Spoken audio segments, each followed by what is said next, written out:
Bonjour à tous. Bonjour, bonjour.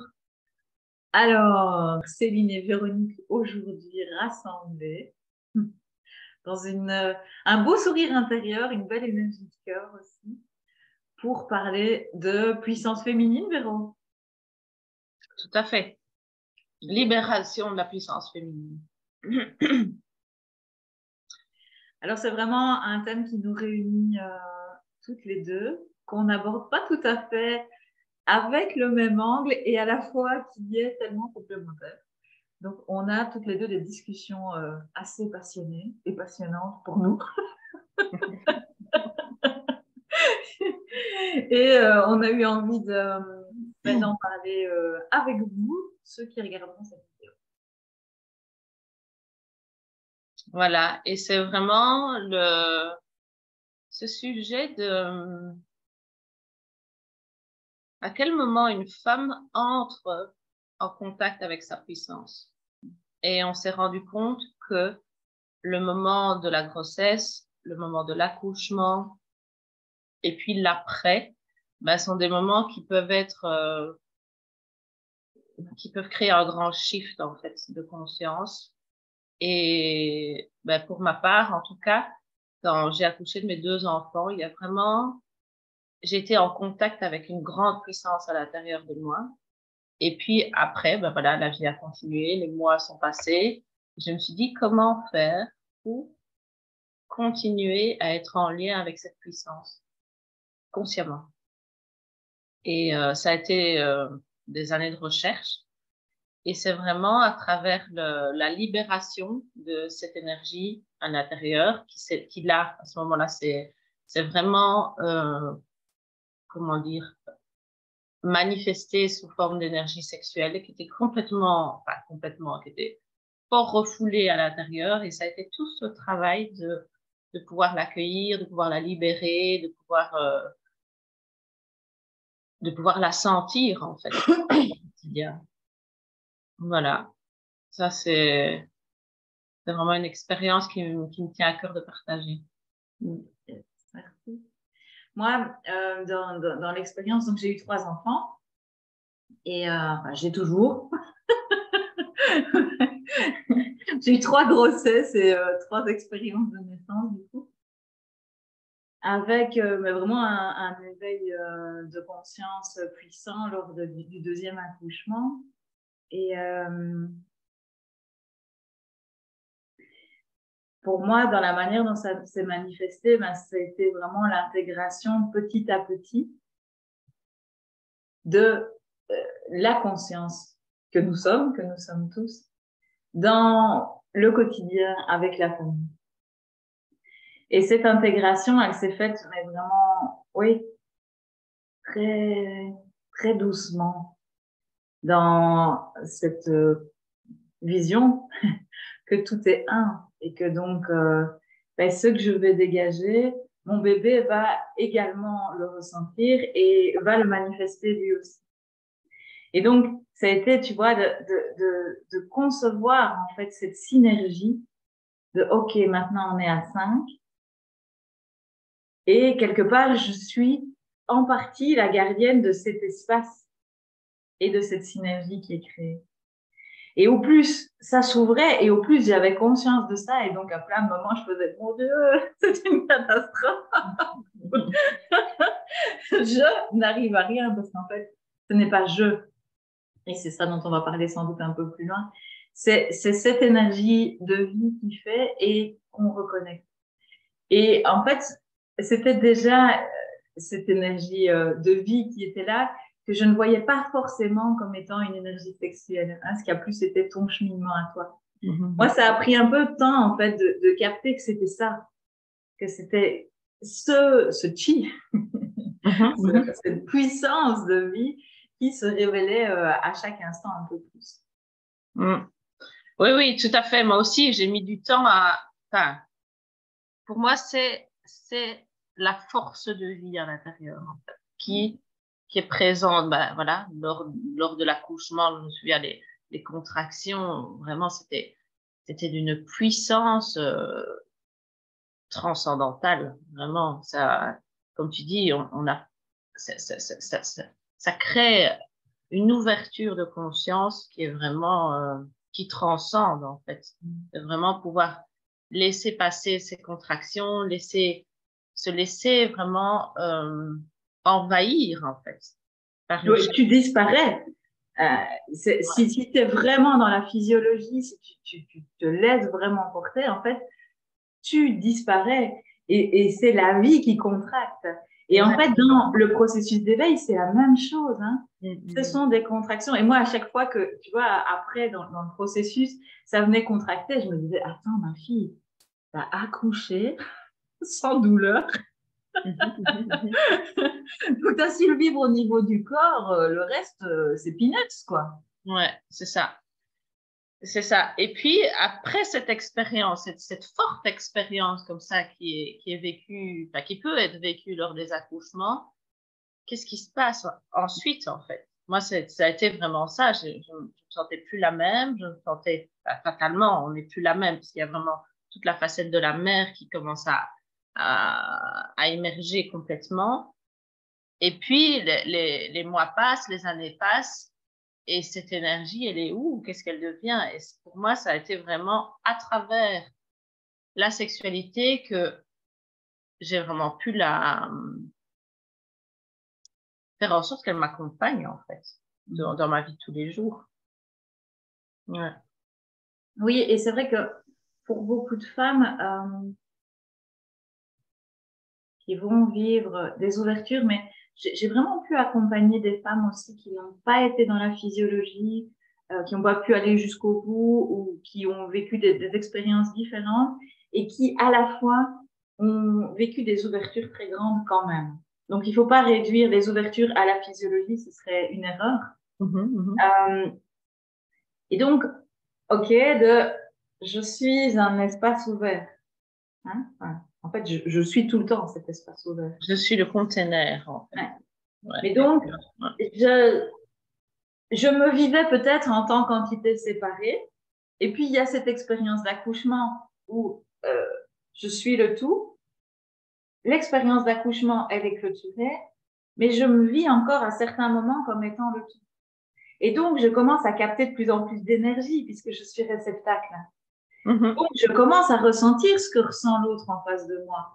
Et pour les femmes qui n'avaient pas du tout conscience de ça, c'est comme si, waouh, il y a un monde nouveau qui s'ouvre, qui n'est pas un monde nouveau en fait, hein, qui est le monde qui a toujours été là. C'est ça. On vient au monde comme ça. Oui, tout à fait. Ouais. C'est juste que ça se réveille. Ouais. Et donc, elles sont là et beaucoup me disent, mais waouh, comment je fais pour fonctionner après ça? Comment je fais pour continuer à interagir de manière simple, faire ce qu'il y a à faire et ce genre de choses. Et en fait, souvent là, le mental se remet en place. Et c'est quand même souvent l'expérience, hein, quand on est jeune maman, notre mental essaye de cadrer le truc, à quelle heure boit bébé, il faut que je mange, il est temps que je prenne ma douche, pour être une bonne mère. En fait. Ouais, pour être sur la vie. C'est ça. Et pour beaucoup, en fait, elles perdent les bienfaits de l'expérience d'accouchement par ce mental qui se remet en place. C'est ça, par le quotidien, en fait, qui recouvre toutes les responsabilités, les nouvelles responsabilités qui font que ça se recouvre, mais ce potentiel est toujours là à l'intérieur, simplement recouvert par, oui, la vie, le quotidien, mais aussi recouvert parce que pour moi, en tout cas, à partir du moment où la force de vie, on est traversé par la force de vie, qu'est-ce qui se passe? Ben, on a aussi toute cette couche d'ombre qui est à l'intérieur, qui est mis en mouvement et peut-être qui remonte à la surface et qui n'est pas nécessairement confortable. Mais en fait, dans ma vision des choses, on va vers notre propre lumière intérieure et de la même intensité, en fait, on fait face aux ombres. Et c'est ça qui fait qu'il y a cette alchimie qui se passe. Donc, l'alchimie, donc, c'est transformer le plomb en or. Et c'est vraiment ça, c'est vraiment cette danse l'énergie de vie est activée. L'ombre, enfin l'ombre, sans vouloir mettre d'étiquette, mais on va dire les basses fréquences, donc toutes ces situations, ça peut être des traumatismes, mais ça peut être aussi tout un conditionnement qui fait que tout ça est mis en mouvement, monte à la surface et a l'occasion, si on se penche dessus, d'être transformé parce que cette énergie n'est pas nous, c'est simplement ces basses fréquences qui ont été tapies comme ça dans le petit bassin hein, depuis des générations et des générations et qui font surface. Et en tout cas, ça a été mon cas, la sexualité a vraiment pu apaiser, voire même complètement libérer et guérir ces ombres, les transmuter en fait, les shifter du plomb vers l'or ou de l'ombre vers la lumière. Mmh. Et ce qui se passe aussi, c'est que plusieurs femmes, elles me disent oui, mais waouh, avec tout ce magma qui est remis en mouvement, en fait, waouh, en ayant un bébé, c'est super dur. Et quelque part, oui et non. Non, parce que on a cette force d'amour aussi, cette puissance d'amour qui est là avec ce petit, que voilà, si on l'accompagne, si on l'allaite, c'est décuplé. Et ça, on est beaucoup quand même à le vivre. Alors, tout le monde ne le vit pas, on est bien d'accord ici, on ne fait pas des généralités, mais en tous les cas, il y a cette force d'amour qui est là et qui peut tellement transcender la souffrance, voilà, et tout ce qu'on a vécu et ce qui a été vécu auparavant, ben, peut se vivre en accompagnant ce bébé de manière proximale. C'est pas l'un ou l'autre, en fait. C'est ça. Et c'est ça, je pense, ce qu'on propose, nous, dans nos accompagnements, c'est ça, c'est ben, tu vas vivre ton quotidien avec ça qui est transmuté tout le temps. C'est ça. Et au plus tu es dans cette danse, et au plus ça se fait, en fait. Et tu continues à danser. Ouais, complètement. Et c'est vraiment à partir de cet espace du cœur, comme tu dis, c'est vraiment l'accueil de ce qui est. Et clair, parfois c'est pas confortable, mais c'est vraiment pouvoir accueillir l'inconfortable, accueillir le nouveau, accueillir l'inconnu, accueillir, je sais pas, la colère, la frustration, tout ça qui fait que, ok, on reconnaît une émotion, on reconnaît une frustration, de venir vraiment dans l'espace du cœur. Et c'est là, le creuset pour moi alchimique, il est dans cet espace du cœur, il est vraiment dans, plus on va juger, plus on va pointer du doigt, plus on ne va pas pouvoir accueillir toutes ces basses fréquences, plus elles vont s'empuissancer.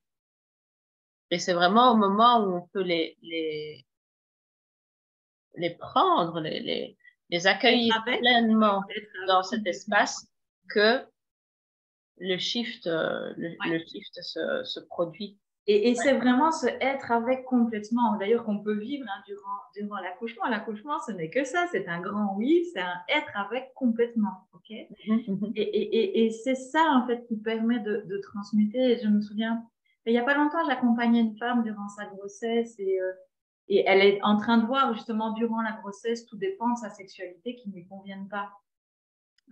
Voilà, et c'est en train de se mettre en mouvement. Donc, c'est génial. Et elle me dit, mais non, mais je veux pas ça. Je veux pas ça maintenant. Je veux pas transmettre ça à mon bébé. Et je lui disais, mais justement. C'est la force de vie. Oui. Lui t'offre ça aussi. Et ton compagnon et toi vous offrez ça. Et quel cadeau que ça puisse se faire maintenant, justement. Et pas plus tard. Parce que pour beaucoup de femmes, si elles vivent comme ça des expériences, des ouvertures et une énergie sexuelle qui se réveille, durant la grossesse, elles peuvent se dire, OK, alors je mets ça à plus tard. En fait, c'est pas le ouais. Et ça, c'est complètement faux. C'est ça. Parce que c'est vraiment arrêter aussi de mettre des étiquettes sur les énergies. C'est la vie qui circule à travers nous. Et étant enceinte pendant l'accouchement, ben, c'est comme si ce véhicule s'expanse tout à coup. Et de vraiment pouvoir de cette manière-là, ben, OK, mon véhicule s'expanse, ça veut dire que je vais accueillir encore davantage d'énergie pour pouvoir l'offrir. Oui. Ouais. Je ne sais pas si tu entends, mais ça sonne chez moi. Non, j'entends rien du tout. Je vais devoir aller voir parce qu'il y a quelqu'un qui sonne fort. Ok, bon, très bien, je t'attends, moi. Attends, Nous revoilà après un petit interlude. On parlait d'ouverture à la puissance et là, je devais ouvrir la porte. Ok. Donc, on parlait vraiment de ce feu, quelque part. Hein, ce feu qui se réveille dans le petit bassin, dans le bas-ventre, qui va cramer tout ce qui n'a plus à être. Et si on peut accueillir ça, eh bien, c'est une force transcendantale, mais immense. Et là, c'est vrai qu'on parle particulièrement de la grossesse, de la naissance, du postpartum, mais en fait, c'est à tout moment de la vie. C'est vraiment cette force de vie qui brûle en nous, qui fait qu'on est en action, mais aussi qui brûle tous ces résidus dont on n'a plus besoin. C'est ça, exactement. Ouais, ouais. Et dans le feu de la sexualité, dans l'excitation sexuelle, dans l'orgasme, etc., ben, c'est vraiment ça qui se passe aussi. Plus on va dire, ce qu'on ressent quand on fait l'amour, voilà, quand on est vraiment en partage intime comme ça, mais c'est ça, c'est cette force de vie qui s'anime de plus en plus à l'intérieur. Et donc, c'est la force de vie, mais comme je disais tout à l'heure, ça soulève aussi les ombres. Et dans le feu transmute. Le feu peut vraiment guérir, apaiser, transmuter complètement un état dans un autre. Ouais. Et pour moi, ça a vraiment été mon chemin d'accueillir, voilà, tout ce qui remontait, tout ce qui était là et j'en avais même pas conscience, en fait. Je me disais, bah, ça va. Ben, oui, ça va. C'est pas que ça n'allait pas, mais c'est que plus il y avait cette activité sexuelle, parce que voilà, mon chemin est vraiment dans le tantra, et notamment là, dans l'activité, dans cette énergie sexuelle, plus il y avait ça, plus les choses remontaient, et puis je me disais, mais waouh, c'est énorme en fait, ce qu'il y a comme conditionnement voilà, des mères, des grands-mères, de toute la lignée de femmes, et pouvoir vraiment prendre conscience de, voilà, on est une femme aujourd'hui sur cette terre, et ben pour moi, on a une responsabilité, en fait. La responsabilité, au jour d'aujourd'hui, de pouvoir voir ça et de ne pas le compresser comme ça à l'intérieur. Parce que qu'est-ce qui se passe alors? Ben, on passe aux générations à venir, tout ça, et puis ça n'arrête pas. Et on est vraiment, pour le moment, on passe de l'ancien paradigme vers le nouveau paradigme. Et donc, le moment est extraordinaire, en fait, pour faire ce travail. Et ce travail peut se faire très rapidement. Parce que si on est vraiment dans cette ouverture, comme on l'a expliqué tout à l'heure, dans cette ouverture, ben, OK, en fait, ça m'appartient pas. Et il y a tellement de choses, en fait, qui nous appartiennent pas, qui sont là sous forme de mémoire, voilà, de résistance, de conditionnement, de cette envie de pouvoir aussi. Voilà, et voilà, peut-être d'écraser l'homme, ben, de pouvoir vraiment voir ça avec les yeux de la conscience, sans jugement, et puis de l'accueillir et de pouvoir vraiment le transmuter à partir de cet espace du cœur. Et justement, comme tu le disais, c'est là que j'avais envie justement d'amener l'homme. Parce que bah, durant la grossesse, l'accouchement, le postpartum, il peut vraiment être un soutien par rapport à toutes ces ouvertures. Et que là, le couple crée une base solide et sécure, en fait, où la femme peut aller dans cette puissance. Alors, c'est pas le cas, à nouveau, de toutes les femmes, c'est pas le cas de tous les couples, mais ce que je remarque, c'est que beaucoup de femmes enceintes, elles vont dire, ouais, mais non, mais mon homme, il n'est pas branché par ça, en fait. Et puis, une fois qu'elles sont dans leur authenticité, face à lui, qu'on propose des exercices de tantra, moi, je propose aussi des petits exercices de tantra ultra simples. Et en fait, l'homme, la plupart du temps, il aime ça. Il aime cette ouverture, ce côté très simple en face à face, ce côté où on prend le temps et où ça permet, en fait, ça permet de fleurir. Ça soutient le travail. Ouais. Sa présence, en fait, la présence masculine, la présence de l'homme, rassurante, hein, dans le meilleur des cas, va vraiment permettre à cette énergie, cette Shakti à l'intérieur de la femme de pouvoir fleurir et de pouvoir ouvrir. Parce qu'il y a la présence du masculin. Alors, ça ne veut pas dire qu'on est obligé d'avoir un partenaire hyper stable et, je veux dire, tout le temps présent. Non, c'est aussi notre masculin intérieur. C'est le fait qu'on peut s'appuyer nous-mêmes sur notre propre énergie masculine qui est, voilà, qui fait partie de notre couple intérieur. Oui. Ouais. Oui, et pour certaines d'ailleurs, elles se rendent compte durant la grossesse que, alors pour certaines, c'est une révélation de voir qu'en fait leur partenaire est vraiment stable, sécure et qui peut leur être le soutien. Et pour d'autres, même si le partenaire, et ça, il y a une femme que j'ai accompagnée récemment, c'était vraiment son vécu. Pendant la grossesse, le gars, il était super présent, il était très dans le toucher, enfin, c'était super. Et puis, vraiment, au moment de devenir père, il a pris peur. Ok, donc, hop, intérieurement, il s'est comme barré. Elle, il a retiré sa présence. Oui. Et le fait que c'est on-off comme ça, ouais. C'est déstabilisant. Et donc, mais elle a été déstabilisée, mais elle ne s'est pas laissée déstabiliser longtemps. Je pense qu'elle a été déstabilisée quelques jours. Et puis, elle m'a rappelé en me disant, écoute, en fait, c'est très bien. Je vais faire ce que j'ai à faire seule. Et c'était top parce que ça lui a permis encore plus fort d'intégrer le masculin pour pouvoir aller à l'accouchement. Et puis, leur histoire de couple a super bien évolué en plus, donc ils en sont très heureux. Mais c'est pas forcé, en fait, que l'histoire de couple évolue bien. Ce qui est surtout important, c'est que la femme, dans cette puissance, puisse intégrer les deux pôles, le masculin et le féminin. Ouais. Et certaines, durant la grossesse, vont complètement découvrir le féminin.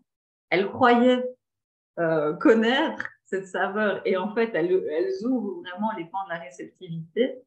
Et pour d'autres, eh ben, il y a des ouvertures au masculin qui vont se faire. Donc, c'est vraiment cette danse du féminin et du masculin à l'intérieur qui permet d'aller plus profondément dans cette puissance. Oui, tout à fait. Et il y a un point aussi que je voudrais ajouter dans la sexualité, vraiment, donc quand on entre dans une sexualité de plus en plus consciente, et ben c'est l'acte sexuel en lui-même, en fait. On a parlé de feu tout à l'heure. Le fait que le pénis entre dans le vagin, mais le pénis, en fait, il est comme, désolée pour le mot, mais il n'y a que ça qui me vient, c'est comme un aspirateur, en fait. Il va libérer toutes les tensions, toutes les contractions, toutes les choses qui ont été mal vécues et qui ont été se loger dans les tissus vaginaux. Et le fait qu'il y a cette union qui se fait, eh ben, rien que le fait d'avoir la présence, hein, comme on disait tout à l'heure, la présence du pénis de l'homme à l'intérieur du vagin, ce travail se fait, en fait. Même s'il n'y a pas de frottement, même s'il n'y a pas d'excitation, c'est vraiment toute cette beauté, en fait, de cette union entre l'homme et la femme. L'un soutient l'autre. Alors, ça ne veut pas dire que l'aspirateur va maintenant se retrouver avec son sac rempli de tous les cacas de l'autre, entre guillemets, mais en fait, cette transmutation nourrit l'homme parce qu'il soutient le travail d'éveil et le travail de floraison, j'ai envie de dire, du féminin qui est en train de vraiment s'ouvrir pour rayonner, quoi. Et c'est magnifique d'avoir cette conscience que on aurait peut-être tendance à repousser la sexualité parce que voilà, on vient de vivre peut-être une grande ouverture, mais en fait, c'est exactement ça. La sexualité va vraiment soutenir ce travail de transmutation et de ce travail alchimique. Oui. Ouais. Et comme la femme peut être le soutien de l'homme dans ce qu'il va mettre en mouvement intérieurement à travers la sexualité. Et donc, c'est cette alchimie-là, en fait, qui est aussi merveilleuse, quoi. C'est vraiment c'est ça le couple sacré, quelque part, hein, et la sexualité consciente. C'est cette ouverture mutuelle, ce soutien mutuel dans dans ce qui est en train d'émerger. Et c'est clair que si ça peut se passer dans la sexualité, wow, alors là, on entre vraiment dans une dimension. Voilà, on ouvre vraiment la porte d'Éden.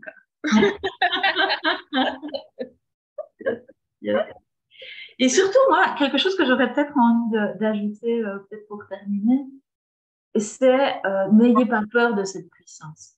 Ouais, clair. Alors, de cette puissance qui peut se réveiller chez vous à plein d'égards, mais aussi dans la sexualité. Vous êtes cette puissance de vie et c'est merveilleux. Allez-y, mais n'en ayez pas peur. Et je le vois parfois aussi dans l'accouchement ou même dans la grossesse. Certaines femmes, elles peuvent sentir cette puissance dans la grossesse et se dire waouh, c'est quoi ce truc qui m'habite? Mais en fait, c'est rien d'autre que toi-même. C'est ça. Est-ce que c'est vraiment utile d'avoir peur de soi? Oui. C'est vraiment ça. C'est simplement que pendant des années, on savait que c'était là intuitivement. On sent cette puissance à l'intérieur. On en a peur, donc on la met un peu de côté et puis pouf, elle fait surface, puis pouf, on la remet de côté. Et c'est une transformation, mais c'est une partie de nous-mêmes qui ne cherche qu'à s'exprimer et qui ne cherche qu'à aimer et qu'à servir. Et donc, c'est vraiment, encore une fois, pouvoir accueillir ça, pouvoir accueillir cette puissance. Et plus il y a des femmes qui vont accueillir cette puissance à l'intérieur, mais en fait, plus le monde va se transformer, plus on va passer aux générations qui viennent, à nos filles, à nos enfants, aux enfants du voisin, une vibration complètement différente de la féminité, de la sexualité, de la force de vie à l'intérieur. Oui. Et ce que je voudrais quand même ajouter, parce que je sais que plein de femmes, quand elles vont voir ça, elles vont me dire après, mais je suis passée à côté. La frustration. Blablabla. Parfait. Tout est parfait. Mais si c'est pas ce que vous avez vécu durant la grossesse, durant la naissance de vos enfants, il n'y a aucun souci puisque vous avez vécu exactement ce que vous aviez à vivre. Et cette force de vie, elle est là à tout instant. C'est pas limité au moment de la grossesse et de l'accouchement. Vous pouvez vraiment y avoir accès à tout instant. Voilà. Et il n'y a pas besoin d'avoir des enfants non plus pour y avoir accès. Ça, c'est l'autre point. Ce n'est pas forcément en ayant des enfants qu'on va les goûter à cette façon. Ok. On clôture là? Ouais, merci pour ce beau partage. Merci à toi. Alors, on va sans doute faire d'autres vidéos. N'hésitez pas à vous abonner parce qu'on est chaud boulette, comme on dit en Belgique. À bientôt.